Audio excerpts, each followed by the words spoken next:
আসসালামু আলাইকুম। আমি জয়পুরহাট জেলা খেতলাল থানা থেকে আর একটি ফসলের মাঠ পরিচালনা করার জন্য চলে আসলাম। তো এই জমিতে কোনো প্রকার পরিচর্যা করা হয় নাই। দেখতে পাচ্ছেন এই জমিতে কি পরিমাণে আলু।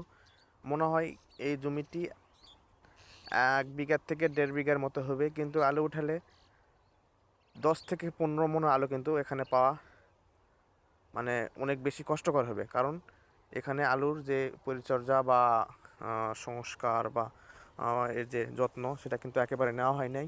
সে কারণে আলুর কিন্তু গাছ বড় হয়নি, প্লাস এর যে ফলন যে হওয়ার একটা আশা করা একবারে দুরূহ ব্যাপার হয়ে দাঁড়াচ্ছে। তো এই জমিটা কিন্তু অনেক বেশি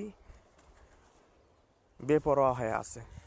এরা কিন্তু এই মাঠে কিন্তু একটা জমি দেখতে পারলাম যেটা পরিচর্যা বিহীন করলে যেটা ফসলের কোনো ভালো ফল পাওয়া যায় না, তার কিন্তু একটা বড় উদাহরণ হয়।